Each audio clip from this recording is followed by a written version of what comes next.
Oh, so we're going live. We're live. Hello. We just continue our conversation, right?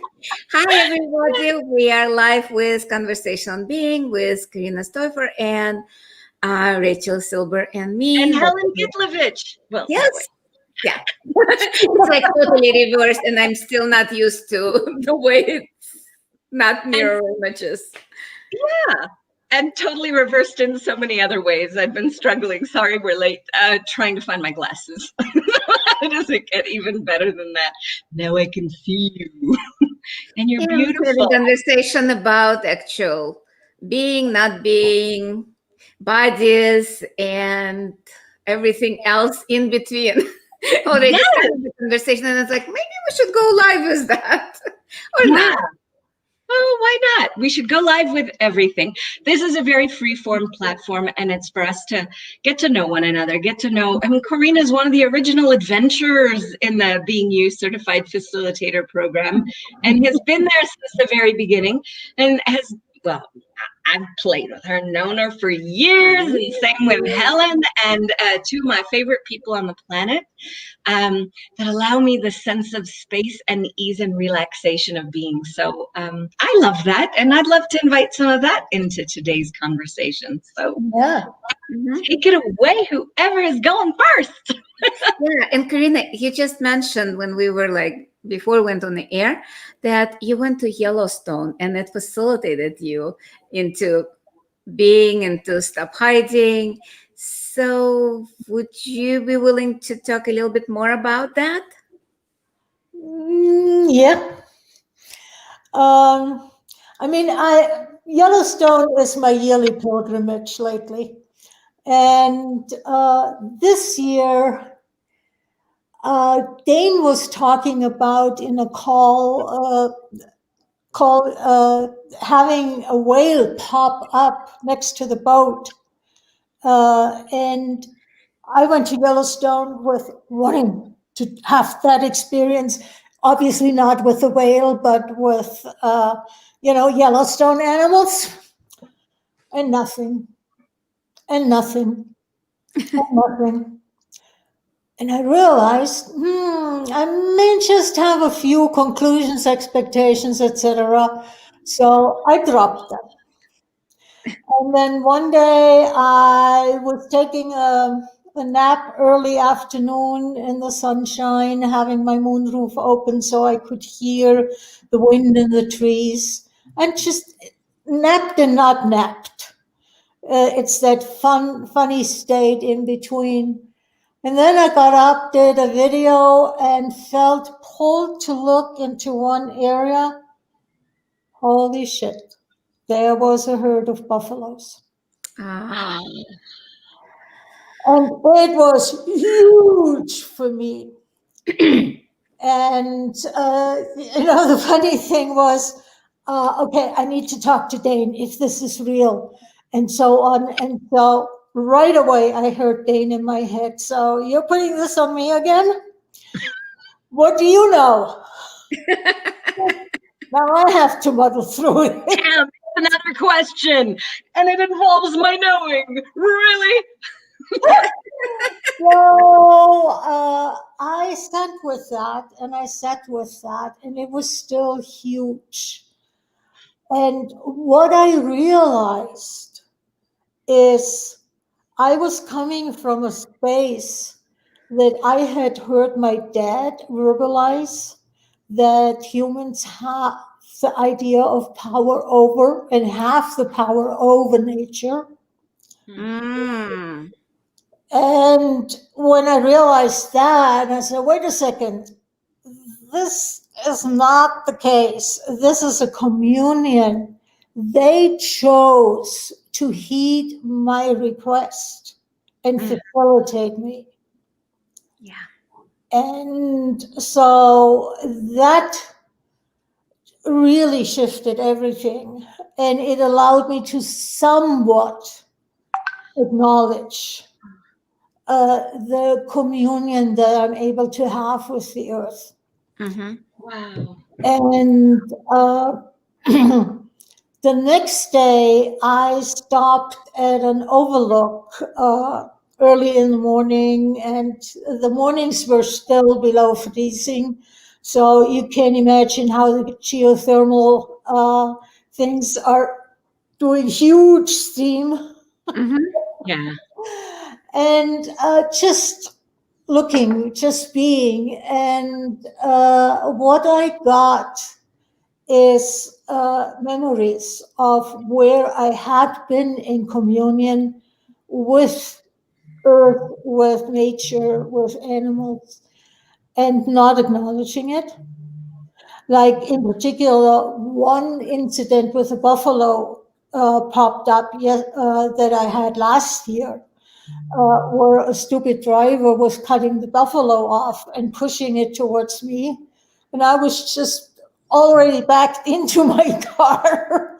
And the buffalo was maybe 6 feet away from me, a lot less than what you're supposed to. And I just said, I have no ill intention. And the buffalo looked at me, and there was such caring that came from the buffalo. And I perceived, words is not accurate, and it's about the closest to accurate. I'm aware of you, and I have your back. Wow. And that just really blew me totally. And in light of that, now having acknowledged the communion that I had with the buffalo, it made the herd of buffaloes appearing a lot different. And then there were all the other memories that came, including one that involved past lives, where I had roamed the earth in various functions on various continents in various lifetimes. And that is where I actually instilled that power over. I could do that because I was skilled, I was knowledgeable, I was powerful, I was da-da-da-da-da-da-da. Yeah. It was just my dad just put it into words, but it was not new for me. And so it really was facilitating me in having communion with the earth. Something that I hadn't. It seems to me that it wasn't just communion with the earth. I mean, you've got me in tears. It's probably a combination of all sorts of things, but that just, wow. It's like it's communion with the earth. It's communion with every molecule, and that includes communion with you. And you perceiving things and being with things in a different way. Someone on one of the threads, I think it was a BYCF thread, the Being You Certified Facilitator chat, put in a video about encounters with nature, and that there was a deer that I can't remember the name of the deer, but that the scientist. The scientist was studying before, yeah. Mm-hmm. But it was like an encounter with everything, an encounter with you, an encounter with the universe, an encounter with the earth, and an encounter with receiving things in an entirely different way than you had been willing to see. That may have been there before, but that you were able to acknowledge or see, that it was there available. Yeah.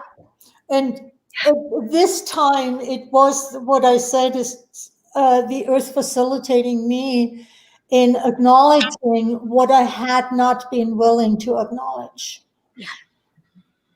during that time. And it was really, on the one hand, it was intense. And on the other hand, I'm somebody who is very stubborn and doesn't give up.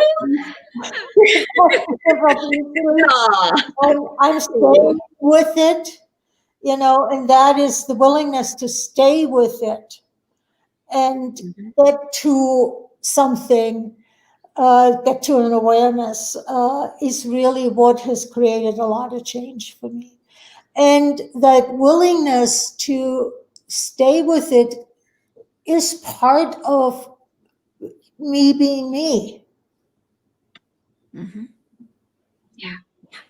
You know, so it's really, it's an interesting thing. And then after the buffaloes, the next morning I saw elk a little bit away, and they elk have been giving me for a few years now, because there was always elk in one stretch along Medicine River, and they were not there anymore for the last few years.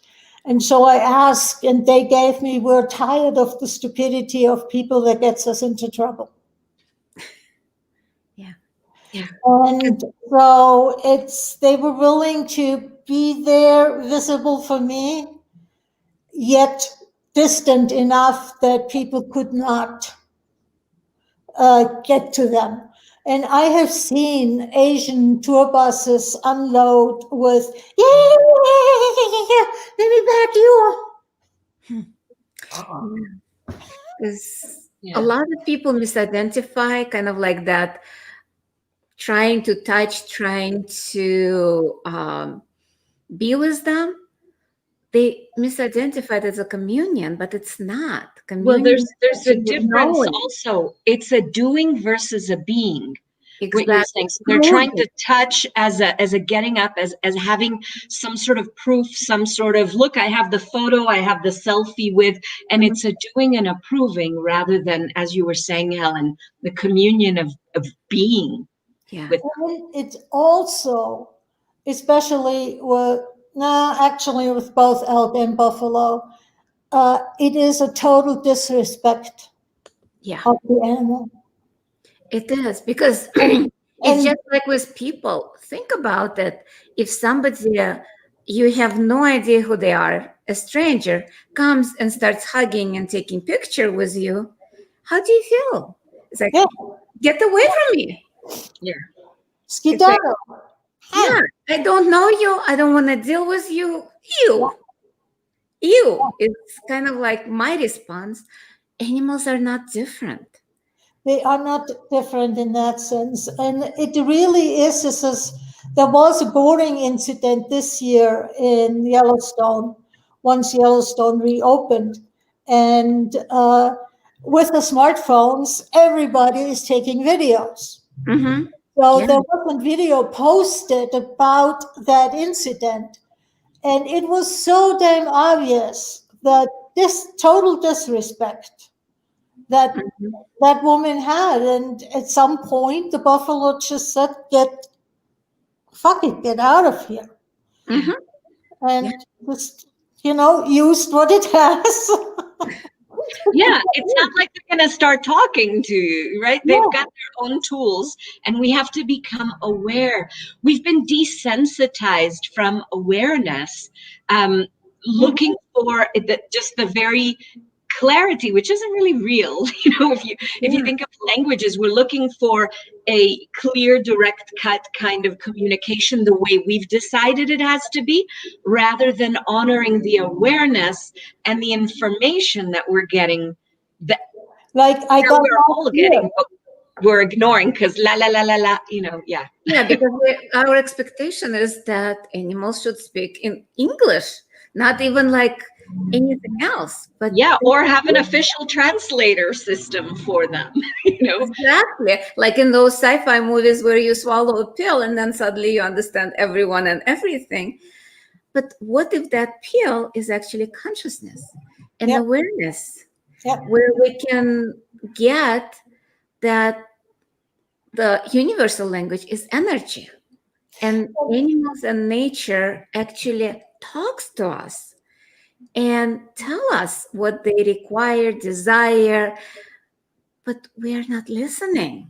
We are not tuned to that station. Or not only that, but how much space are most people? Oh my God. A And tiny that little is on last year's incident, I just was space. yeah. Yes, I have no ill intentions towards you energetically, Mhm. but I was also space. Yeah. Yeah. And I think that is what the buffalo recognized. Because buffalo takes a lot of space, and they are not just the physical space, but energetic space. Yeah, their zones very, very wide. They're very aware for miles around. Because they're raw. Why the buffalo? Why I got the message. I'm aware of you. Yeah, exactly. And they're aware of us, even if they don't see us. Like if we don't see them, they still see us, even when we are far away. Because energetically, they are aware of everything and everyone in their space. And their space is the whole earth. Well, this is fascinating because it's awareness beyond the physical senses. So it's actually trusting your perceiving, trusting your awareness, and not having to look for the proving that is the I smell you or I see you or whatever. There's knowing there. Especially years ago, I was with friends in Yellowstone and we saw a moose. And then I was driving again a day or two later in that generic area, and I perceived the moose, and I said, "Would you show yourself?" "No, I'm done. I've done my duty." I've already posed for 4 photographs today. I'm done. I'm done. Yeah. And it's about respecting that. Yeah. Because I remember when I was in India being blonde, everybody wanted to take a picture with me. Oh, I thought you meant being blonde, like being blonde. I didn't realize being blonde. They wanted to take photos. Wow, that is so funny. And sorry. Blood plus green eyes, and every stranger that I saw, can I take a picture with you? Can I take a picture with you? And at certain points, like, no, leave me alone. Yeah. And in the ancient, I just thought of something, because in the ancient time, they thought if you took a picture, well, not ancient, but like I would say Aborigines people. Indigenous cultures, because they do that here in Guatemala as well. If you take a picture of somebody, it's almost like you're capturing part of the soul. And they don't like having pictures taken. There have been people killed for taking pictures of people. Exactly. So what if it's actually like true that taking pictures, like animals perceive that? I think it depends on with intention that we do the pictures. If you're taking a picture from the intention, oh, I admire your beauty, I'd like it to be here, versus, oh, I'd like to prove that I saw you and I've been there, I've been right, I came, I conquered kind of energy. I came, I saw, I conquered. Wasn't that Julius Caesar? Yep. In order to highlight that even more, last year when I had the buffalo attended, before there was a huge bull rubbing himself on a rock, and I could perceive that shivers of delight moving through his body when it hit the spot. Yeah. I've done that with the door jam. That was not an incident where I wanted to take a picture. Yep. That was, in a way, that was too private. Exactly. Exactly. And we know, like when we are in communion with animals and nature and earth and every molecule, we know when it's okay to take a picture, when it's not. Yeah. Yeah. But again, it goes back to how much are we denying our knowing as a way of proving something, rather than being that space and that ease and that invitation, that just the encountering and experiencing space. We're just like, we could just perceive one another, honor one another, appreciate one another, but there's no having to do anything about it is very different. And in this day and age, there's a lot of, like if you look at social media, or you look at so many other things, but particularly social media just popped in my head, there's a lot of curating our life. And so we curate our life, or we curate the stories, or we curate how we show up, and it's all about image. And so if we capture the right buffalo image, or we capture that we were there, or we capture the look at that adventure, it goes beyond the energy of the experience and the encounter into this proving. Mm-hmm. Yeah, exactly. For lack of a better word, it's just that's a lot of the energy that I'm perceiving around on the planet is all about proving rather than me. And about being right. That I'm right to go there. I'm in control, because like you started with controlling the nature. Yeah. Having power over. Union. Yeah. Because a lot of times that contraction of proving is about controlling our environment, controlling what we do, how we do it. And it's not just with nature. It's with our lives, with our friends, kind of like trying to control our lives even. It's that, and what I am noticing, like I'm following a few people that are really out in nature and do medicine, herbal medicine, and stuff like that. And what I'm perceiving there is there is still separation. Yeah, because it's still a point of view. It's like that scientist with the point of view of it was the research about this particular creature, or it was, and rather than the encounter and the experience and the honoring of the being that's there in front of you. Yeah, because even with people who are kind of like with nature and using herbal therapies and everything else, to them, that's the right thing to do, as opposed to traditional medicine. Not asking question, what will create the most? Yeah. They go into conclusion that that's the way to be and do. Also, by collecting seeds and by doing this and by doing that, you will be able to survive no matter what comes.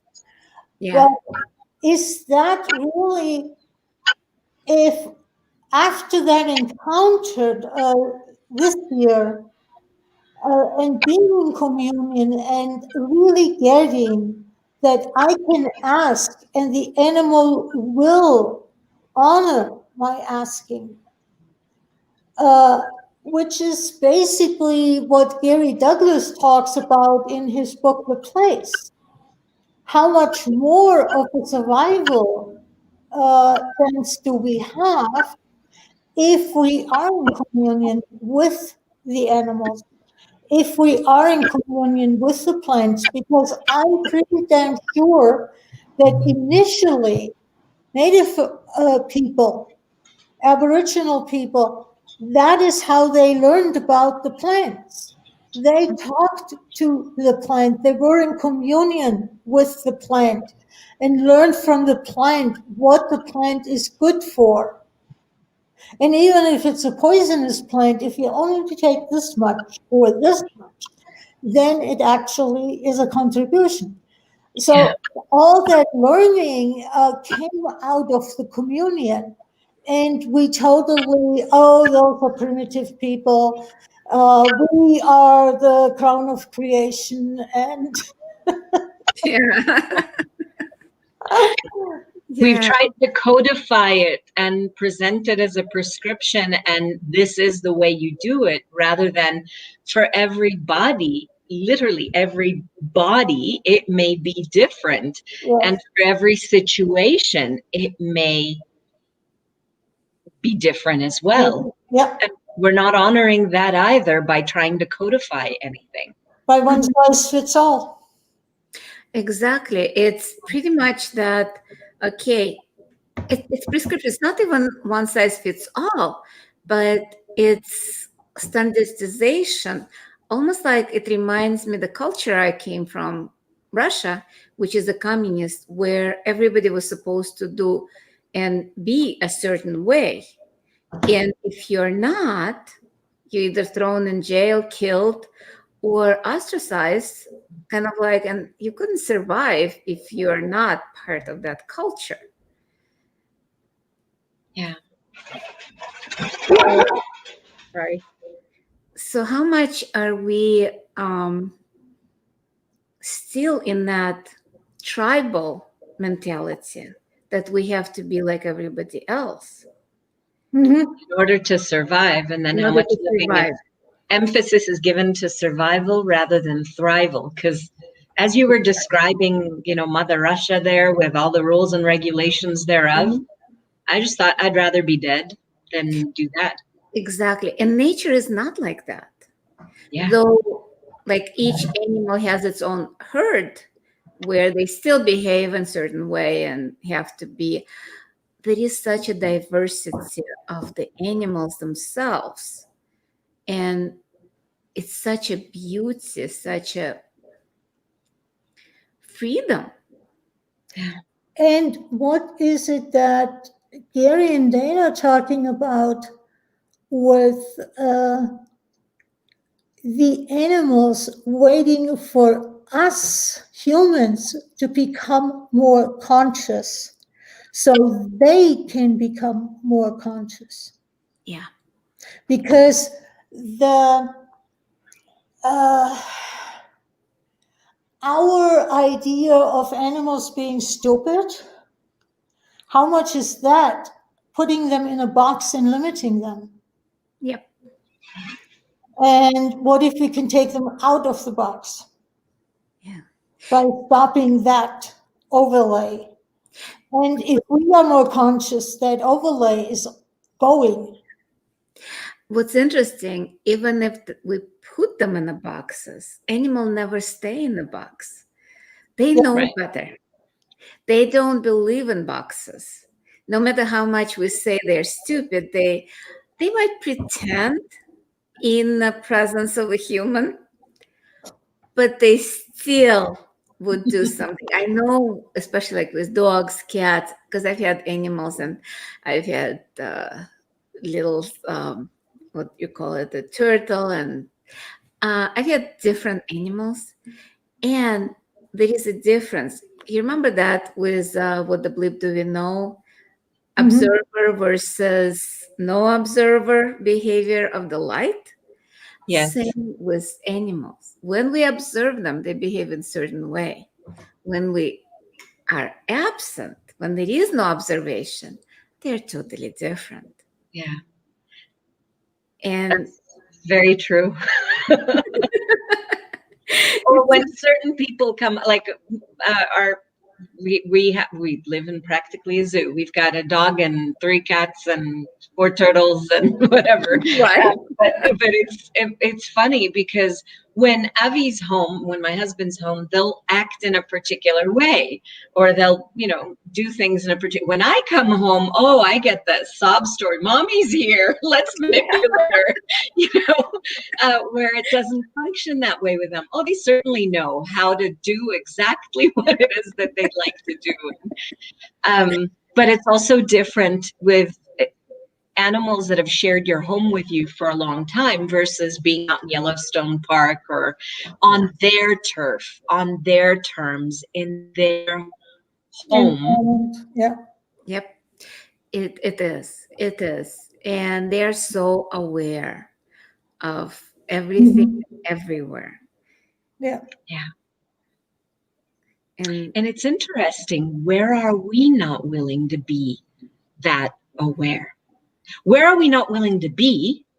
And where are we not willing to be that aware? Yeah. I think it's kind of like almost the same, because when we are being, we are automatically aware. And when we are aware, we are being. Because you cannot be without being aware. Yeah. Well, that is part of being, I suppose. It's part of the being. But yeah. The only time when I'm not aware is when I'm doing, when I'm proving, when I'm calculating, being in my brain, basically, in the mind, which is a computer, versus being is that space. It's just being. Yep. It's just me. Whatever it looks like, whatever it is, which took me a long time to realize. And what I found was, for a long, long time, I was proving, and the way it looked like nothing was going in. I was acting like I was happy. I was acting like I was joyful. But somewhere I knew I was not. There was that, because people say, oh, you're happy. You look happy. That was exactly it. I looked happy. And I was in such a deep depression during that time, where I would come home when I was alone, close the door, I would cry myself to sleep. But outside, it was a smile. And you have a facade to keep up. And I think Rachel, my daughter, noticed, Mom, in all your pictures when you were younger, your eyes are so sad. And that was it. That's when I started thinking, okay, so I looked happy. I wasn't happy. So I wasn't being. Because being is that joyful space, not necessarily that ecstatic, like on adrenaline happy. It's the joy of relaxation and ease, this peaceful joy. Or manic. How many people do manic in order to show or prove that they're happy? And I have to say, I was diagnosed as manic depressive, so bipolar. So there you go. Yeah, and there wasn't a very quiet happiness. It was so expensive and huge. After I had sat on that lookout and just allowed things to come in and facilitate me. And when I was done and decided, okay, I'm done, I'm moving on, and there was such a happiness. Yeah. But it was quiet, it was spacious, it was peaceful. It was none of that manic kind of that we so much associate in this reality with happiness. Exactly. Because majority of the ideas of what things are come from TV, from the movies. Nowadays, but when we were kids, less so. I mean, maybe a little bit, but I grew up on Little House on the Prairie and stuff like that. And there weren't 10,000 TV channels and there was no Netflix. And, that was more limited. But we still picked up on those ideas. I remember my grandmother would say, it doesn't matter what's going on the inside. You just pinch your cheeks. So, you have a blush or whatever, you put on a smile and that's it. Doesn't matter how dead you may feel on the inside. You have to do that. For her, it was a way of surviving, of the pretense of being and the pretense of health and the pretense of wellness. But that was more important than actually being or honoring what you be or who you be or what it is that you, not including you in life and living at all, but always doing it for an audience, whoever that may be. Or for somebody else. Like I remember when my grandfather died and I started crying, my mom says, no. We have to be strong for grandma. Because you shouldn't show the emotions. And especially when people came. No, you have to be strong. Yeah. And it doesn't matter if it's a joy or if it's sadness, have to be kind of like that mask. Yep. Yeah. And what if it's doesn't have to be? What it actually doesn't have to be. What if we can be in the moment? If we want to cry, we cry. If we want to laugh, we laugh, but not out of necessity because somebody said we were supposed to be sad, or somebody said we're supposed to be happy, but from choice, from choosing in the moment, not calculating how I'm supposed to feel in this situation, which a lot of times I did. Which is really interesting. I had a really weird experience where I went to the funeral of someone I knew but not super well, but it was a very, very big funeral. There were a lot of people there. And I noticed, everybody's sadness all around, but there was this person who had passed away, chose it, and even said goodbyes and apologized to people beforehand. It wasn't a planned, it wasn't like a suicide or anything like that. It was an accident. But, was it an accident? It was just really interesting because I just perceived relief and ease in this person's world, and everybody else was doing the trauma and the upset and the crying and everything else. And I tapped into the person's energy who had passed away, and they were really having ease with it. And it was obviously not the correct or appropriate thing for me to, he was actually happy. It was the strangest thing where I saw this, this is the way we're supposed to act, and this is what's really going on. Exactly. Because a lot of times we don't even pay attention to what's real, what's true. We more concerned with what's appropriate.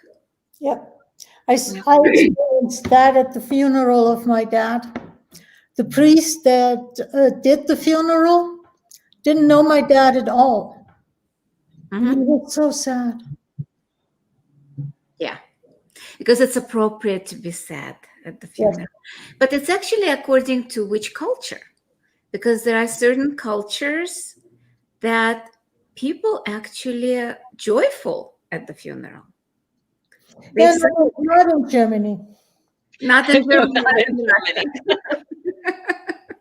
Not in Russia.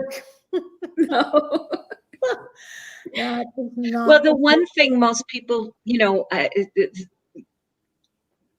most people agree, that there's quote unquote two sure things, death and taxes. And then you never get out of this planet alive kind of thing. So they're pretty sure of the finality, as they think, the finality of death, not necessarily thinking about how many other lifetimes may they have, how many other experiences do they have in their infinite being. But they don't look at it as a transition. They see it as a finality that they have to avoid at all costs.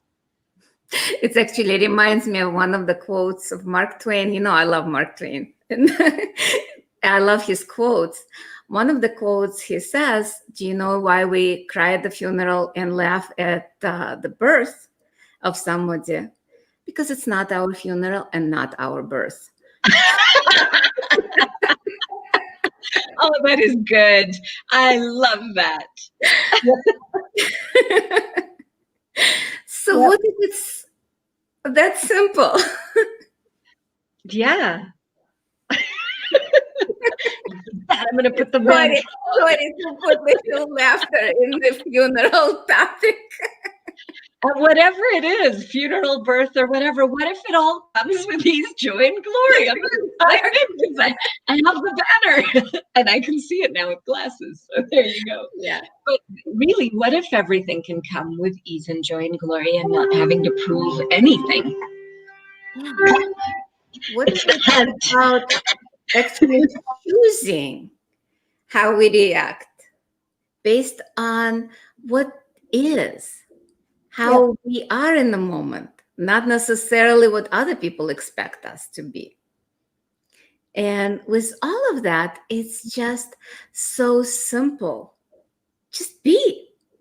And when I first heard that, it's like, what do you mean just be? Just be you. Yeah, just be you. And with all those classes, I know you've been a facilitator of Being You classes since the first facilitator training, right? Yep. And That one told me. yeah, how would you describe those classes? Because how do you actually teach or facilitate somebody into being? You know, like with any other class, you can only ask them questions and invite them. Mm-hmm. They have to choose it. Exactly. If they are not willing to choose it, there is really nothing you can do. And initially, that was pretty damn frustrating for me, and I made myself wrong for that because I was not a good enough facilitator, that I couldn't convince them that this is what they had to do. And in the meantime, I'm at the point where I just said, okay, if you don't want to choose it, you don't want to choose it. Mm-hmm. You have to live with the consequences of not choosing it. Cool. Maybe at some point you realize that, what she said back then, several years ago, maybe actually had a point. Now I'm ready to choose it. Yeah, it's actually a good point because a lot of times people don't choose it right away. Mm-hmm. I remember taking my very first Being You class with Dane, and for me, it was such a weird idea, such a, I would say, inconceivable even to some point to be. Mm-hmm. And it took me almost 7 years to take another body class, another Being You class, and become Being You facilitator, Mm-hmm. because I wasn't ready to choose. And but still it fall into that, like that seed falling into the ground. And It grows. Eventually it gave its like roots and stems and leaves, and now I'm here. yeah, it really, and it's true for me. I mean, if I look at my whole time with Access Consciousness, you know, you're talking to a former math teacher who Really? really knows about Wow. logic. Now I know who to call on whenever we're struggling with math. I had no idea. No. But Access is incredibly logical. Mhm. And so I applied my linear logic to Access, Uh-huh. therefore limited what I could get out of it Mhm. until I changed that. And that's when I really started to change, Mhm. you know. So we get it when we get it. Yep. Yeah, that's the best thing about it. So I'm sorry, they rang for the dogs, so I dashed. But were you speaking about the beginning of your beginning to be a Being You certified facilitator? Was that what the We were like what made talking you about choose it? What we were talking about Being You classes and how do you actually facilitate or teach somebody how to be? Well, yeah. I'm wondering how much of it do you do with the earth and with the animals and with nature, which is like what you were introducing us to being, like what the buffalo was showing you. It is, I would say it makes it easier because it takes it out of the logical, rational realm. Yeah.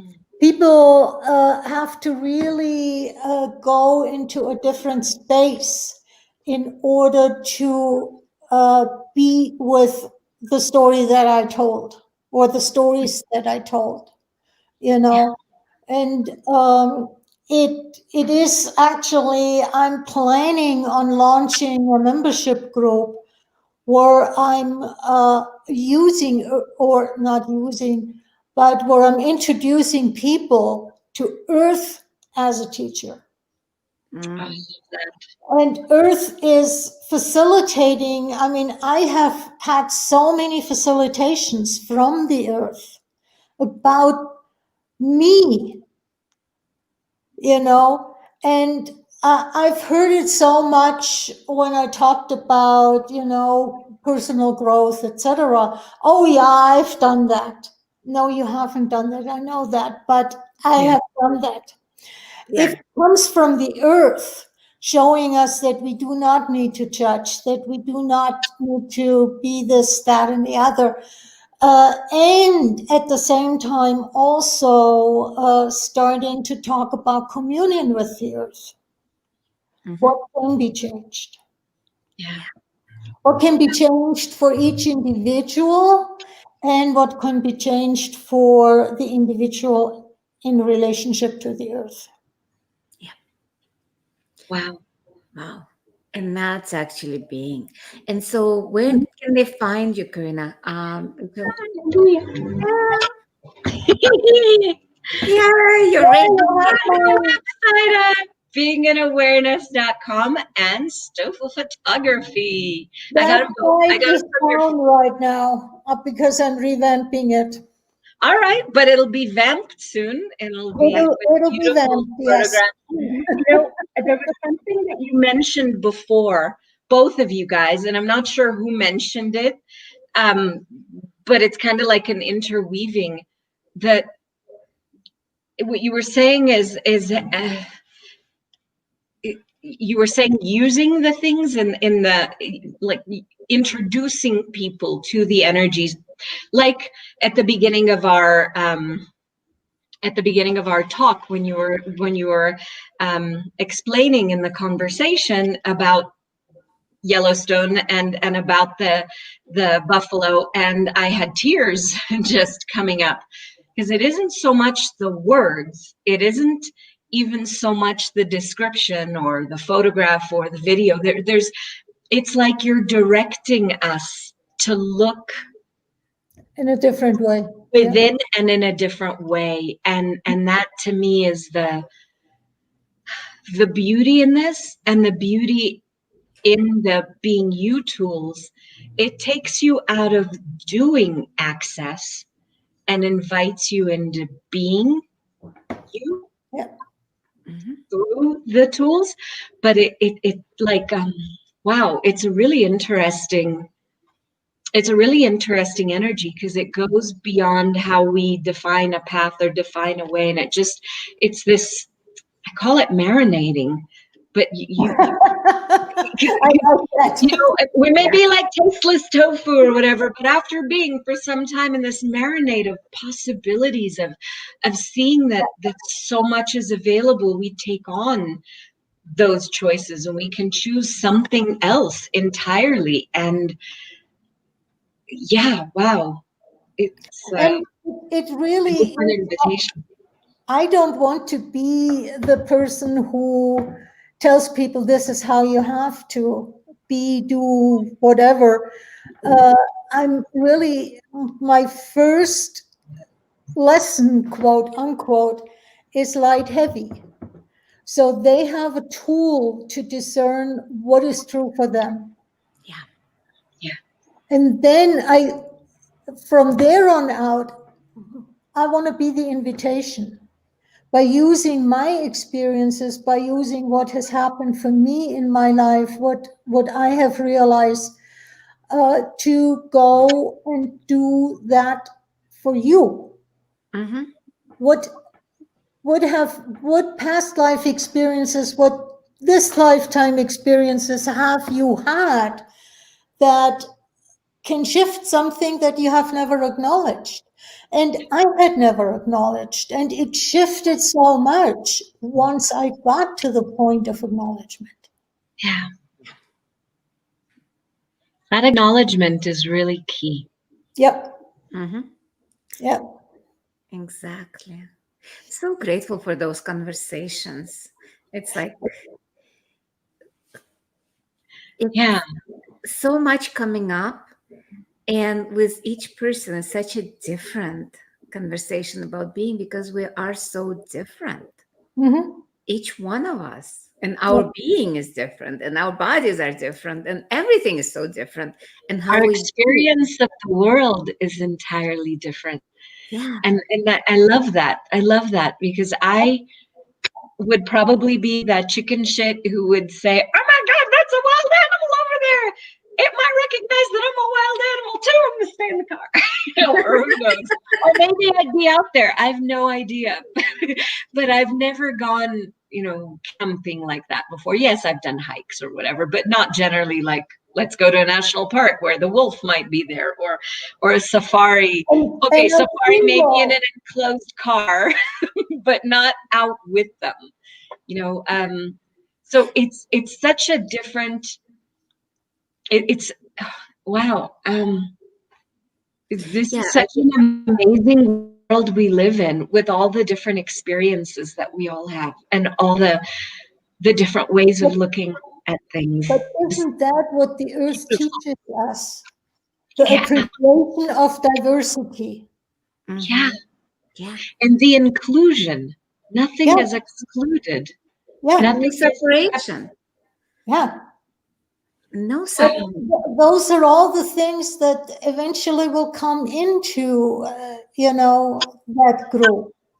Yeah, And I should hope into this group, the whole world, because it's so interesting. I was just I wasn't thinking, but it popped into my awareness that, if you look at the universe, a photograph of the universe, or you look at a photograph of Earth from space, there are no borders, there are no barriers, there are no defined cultures.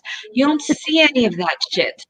You just see no. beauty and wonder and magic in this amazing green, beautiful blue, green blue ball of magic floating in the world. And we're so busy defending and defining and proving based on all those arbitrary points of view. I mean, who says? I was just talking with my husband about how Australia has been officially shut down longer until there's a vaccine. I said, how freaking ridiculous. Like, who's got the right to stop people from coming or going? How weird is this? Like, it just does not, it literally Does does not not compute. Does it not just, I compute. don't get it. I don't get it. Mhm. And not just Australia. I mean, lots of places. Lots of places. Taiwan is not allowing any tourists in. So I have to It's reschedule it, basically the whole my world. body class all the way to May. Wow. It's the whole world. And Yeah. And it's not that's the thing. What invitation or what space or what question could we be that will begin to shift and to change that? Yeah. Where it isn't about proving, and it isn't about belonging, and it isn't about defending, but it's about being. I mean, I remember I think it was 2009, I was part of an organizing committee and we decided to take off the international and make it a global gathering. Because as you said, Rachel, the boundaries are countries are all artificial. And if you look at the globe, they are not in existence. No, it's arbitrary. No, It's like, it let's make shit No, up. there is nothing. Like even if you go like on the border, unless there is that wall and barbed wire, on the earth you don't see any difference between. And the But funny thing was would in you believe Ireland. how When we got shut down? yeah, How dare we remove international to global? Oh, wow. exactly. And Yeah, but see, global, we're inviting all sorts of beings, even if they're just molecules around us, to come and play and contribute. They're Mm. not nationalistic in any way, shape, or form. no, oxygen flows in and out through the whole globe. I love that. I love that. And we're so busy defending that we are this one thing, that we are, or even we just had the last month in Access was, Suicide Awareness Month. Now I know this is a leap, but it just struck me as you're not alone. Like, that there's oneness and we can have one another's backs. None of us are alone, but it's this. It's the pandemic for me on the planet is everybody thinking that they're a world unto themselves rather than that we are a world. We are the world. We are the world. Mm-hmm. And there's no one who's alone. And we all, like the butterfly theory, when a butterfly flaps his wings in one part of the world, you just never know what's going to happen on the other side. And we all affect one another. So if we affect one another together, with our wings, with joy, and joy, not manic, but joy, just recognizing that we can give space and we can be an allowance for what other people choose, and we can honor our choices as well. And, those arbitrary definitions and confinements of, you are this is the only thing that you can be, and you have to live within this box, or this, what was it you were saying in Ireland? There was just the road in Ireland, the separation is the yellow line is Ireland, and then Great Britain is the white line. And the earth is deadline. the road is the same. It's so strange. And then you cannot use euros in Great Britain. Oy. Yeah, so let's have the world without separation, without the boundaries. What have we got to learn from the earth and the animals there? Yeah, what would it take? I guess it's our to kind of like, it's time to go. Yeah, and I just looked at the time and it's 11:11 and no significance, but it's just so funny that you can read it both directions. Yeah. I like it. I like it. My brain. And we'll see you next time on Thursday, I We think. can make fun of those things. Yeah. Thank you guys so much. This has been such a fun conversation for me. Me too. Thank you. Thank you. Thank you. And See you later. Arrivederci. Arrivederci, yep. Bye-bye.